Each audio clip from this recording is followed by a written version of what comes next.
नमस्कार and I welcome you all to Study IQ. मैं हूं प्रशांत धवन। नाउ कई मायनों में रशिया ही है वो ऐसा देश जो ओपनली यूएस की डेमोक्रेसी पे सवाल उठा सकता है। नाउ यहाँ पे आप देख पाओगे ये चेहरा, ये है वो 20 साल का लड़का जिसका नाम है थॉमस मैथ्यू क्रुक्स। ये अमेरिका में इतना रेडिकलाइज हो गया था पॉलिटिकल शोज देख देख कर, ऑनलाइन पॉलिटिकल कंटेंट देख देख कर कि राइट विंग लेफ्ट विंग कौन सही है कौन गलत है, कि इसके दिमाग में इतनी नफरत बैठ गई कि इसने डोनाल्ड ट्रंप को मारने की कोशिश करी, डोनाल्ड ट्रंप पे गोलियां चलाई। फॉर्चुनेटली ये सक्सेसफुल नहीं हो पाया, डोनाल्ड ट्रंप बच गए, बिल्कुल मार्जिनली बच गए। और बाद में ऑफ कोर्स सीक्रेट सर्विस ने जब वापस अटैक किया इसको तो ये मारा गया। थॉमस मैथ्यू आज के समय जिंदा नहीं है, मगर थॉमस मैथ्यू ने जो किया है इससे पूरी दुनिया शॉक्ड है। बाय द वे, ट्रंप पे जो अटैक हुआ है इस पर ऑलरेडी मैं एक डेडिकेटेड वीडियो बना चुका हूं, ये आप देख सकते हैं। मिलियन लोग ऑलरेडी इस वीडियो को देख चुके हैं। और जैसे ही ट्रंप पे अटैक हुआ दुनिया ने अलग अलग तरीके से रिएक्ट किया। जो वर्ल्ड लीडर्स थे सबने कहा बहुत गलत अटैक हुआ है, हम इसकी कड़ी निंदा करते हैं। जो सोशल मीडिया पे अमेरिकन थे, जो ट्रंप के सपोर्टर्स थे, वो इस टाइप की मीम्स बना रहे थे कि देखिए शिंजो आबे ने ऊपर आसमान से डोनाल्ड ट्रंप अपने पुराने दोस्त को बचा लिया, क्योंकि शिंजो आबे आपको पता होगा उनको असैसिनेट किया गया था, गोली मार के उनकी हत्या करी गई थी। और डोनाल्ड ट्रंप और नरेंद्र मोदी जी दोनों के ही काफी अच्छे मित्र थे शिंजो आबे, तो अमेरिकन इस टाइप की मीम्स बना रहे थे। मगर दुनिया में बहुत सारे लोग ऐसे थे जो वेट कर रहे थे कि कौन सा देश अमेरिका से सवाल उठाएगा, कि यूनाइटेड स्टेट्स ऑफ अमेरिका जो दुनिया भर को भाषण देता है डेमोक्रेसी के बारे में, फ्रीडम ऑफ स्पीच के बारे में, ये चिंतित हो जाते हैं कि किस देश में डेमोक्रेसी खतरे में है, किस देश में डेमोक्रेसी डिक्लाइन में है। तो यूएसए को इस मामले में कौन सा कंट्री कुछ सुनाएगा? क्योंकि देखिए यूएसए में जो डेमोक्रेसी का सिस्टम है, जिस तरीके से इनकी पॉलिटिक्स काम कर रही है, इसको लेकर दुनिया का ऑलमोस्ट हर कंट्री चुप ही रहता है। आप देखोगे जयशंकर साहब भी यूएस पॉलिटिक्स, यूएस डेमोक्रेसी को लेकर कुछ खास स्टेटमेंट कभी देते नहीं है। तो यहीं पे कूद पड़ा रशिया। रशिया ने कहा अच्छा कोई कुछ नहीं बोल रहा ना, हम बोलेंगे।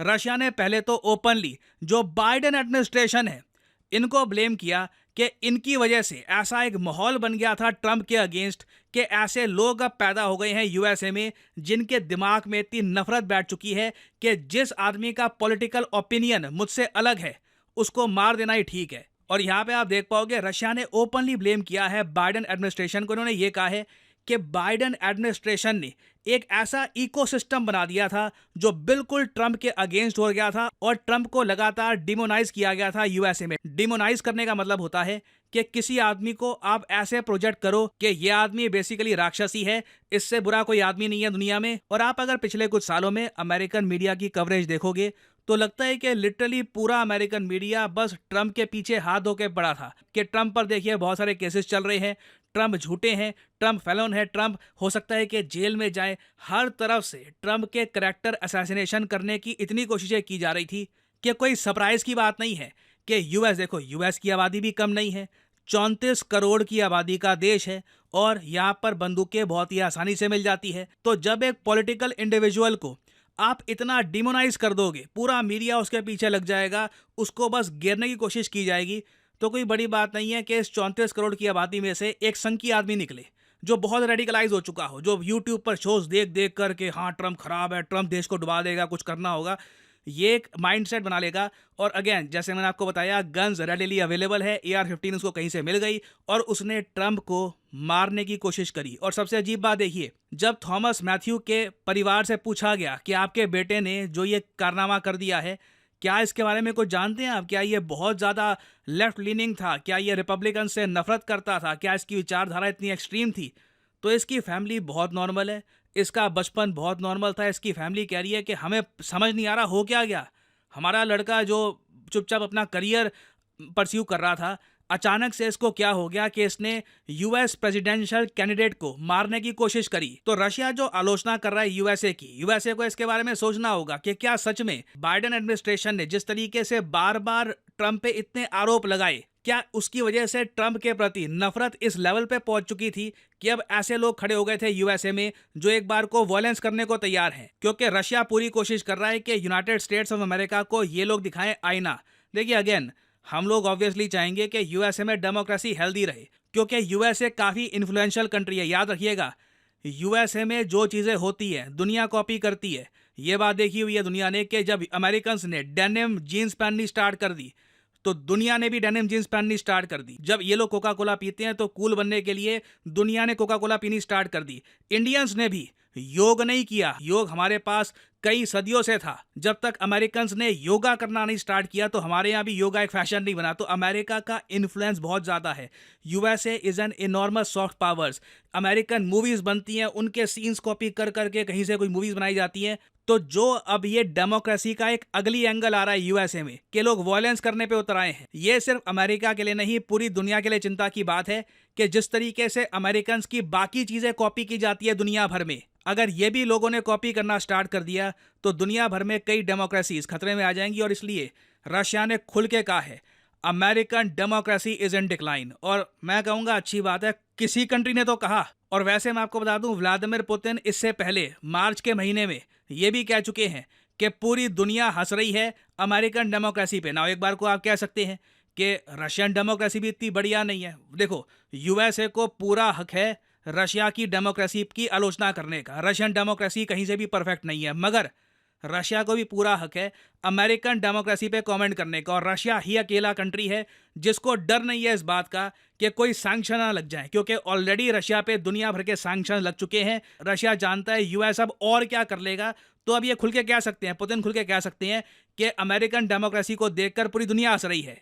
और मुझको यहाँ पर यह भी ऐड करना पड़ेगा कि जो बात अब रशिया ओपनली कह रहा है ना, कई जो डेमोक्रेसी रिलेटेड जो इंडेक्स है, फॉर एग्जांपल द इकोनॉमिस्ट का एक बहुत ही फेमस डेमोक्रेसी इंडेक्स है जिसको काफ़ी रेपुटेशन मिल चुकी है दुनिया में।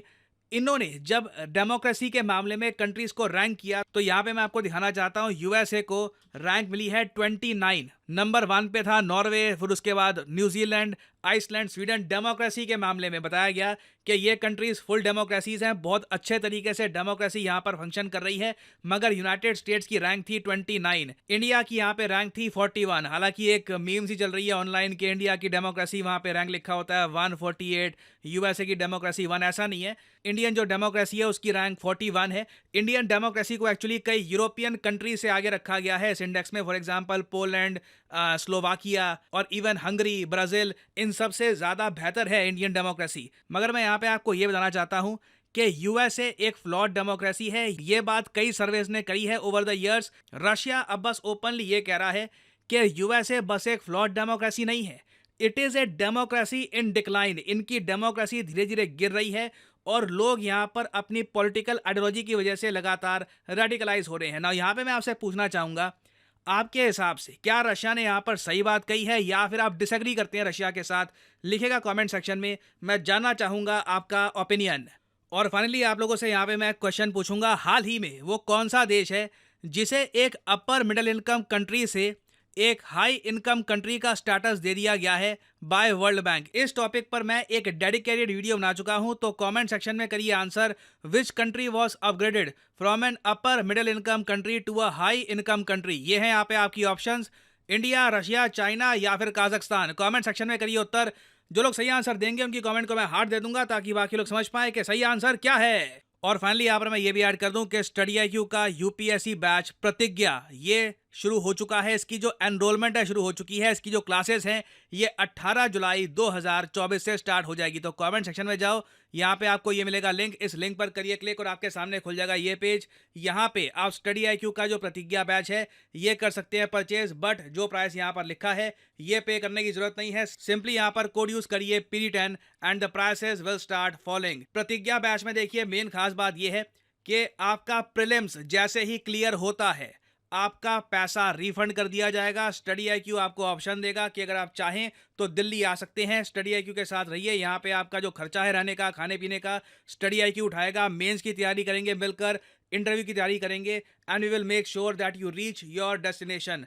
तो ये जो प्रतिज्ञा बैच है इसमें आप कर सकते हैं एनरोल। 18 तारीख को पहली क्लास स्टार्ट हो जाएगी। This will be a fresh batch, बिल्कुल फर्स्ट क्लास है। आप पॉलिटी, हिस्ट्री, वेरियस और टॉपिक्स फ्रॉम द बिगिनिंग पढ़ेंगे। So use the code PD10 and save money. इसी नोट के साथ ये है वीडियो का अंत। Thank you for listening and as I always say, may the gods watch over you.